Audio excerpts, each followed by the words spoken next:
ভিডিওটি দেখে আসুন, ভালো লাগলে শেয়ার করে দিবেন।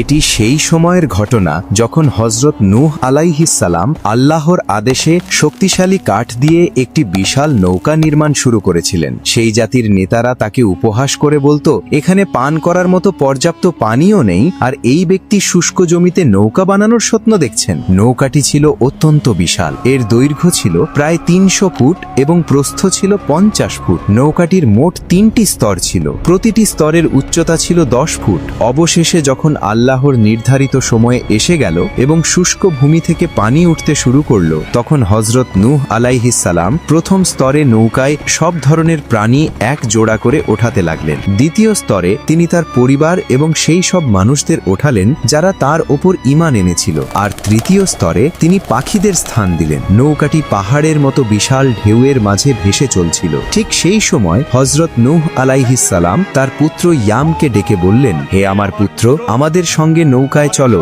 এবং কাফেরদের সঙ্গে থেকো না। ইয়াম উত্তর দিল, আমি এমন একটি পাহাড়ে আশ্রয় নেব যা আমাকে পানি থেকে রক্ষা করবে। হযরত নূহ আলাইহিস সালাম বললেন, আজ আল্লাহর হুকুম থেকে রক্ষা করার মতো কেউ নেই, শুধু সে ব্যক্তি ছাড়া যার ওপর আল্লাহ দয়া করেন। ঠিক তখনই তাদের দুজনের মাঝখানে এক ভয়ঙ্কর উঁচু ঢেউ এসে পড়ল এবং ইয়ামকে ভাসিয়ে নিয়ে গেল। ঝড়টি এতটাই ভয়াবহ ছিল যে ঢেউগুলো উঁচু পাহাড়ের চেয়েও প্রায় ১৫ গুণ বেশি উঁচু হয়ে উঠেছিল। কয়েক মাস ধরে পুরো এলাকা পানির নিচে ডুবেছিল। যখন সমস্ত কাফের ধ্বংস হয়ে গেল, তখন আল্লাহ আদেশ দিলেন, হে মাটি, তোমার পানি শুষে নাও, আর হে আকাশ, থেমে যাও। পানি ধীরে ধীরে শুকিয়ে গেল, আর সেই মহিমান্বিত নৌকাটি অবশেষে জুদি পাহাড়ে গিয়ে স্থির হয়ে গেল। এভাবেই শেষ হয় হযরত নূহ আলাইহিস সালামের যুগের এক ভয়ঙ্কর অধ্যায়, যা মানব জাতির জন্য এক চিরন্তন শিক্ষা হয়ে রয়ে গেছে।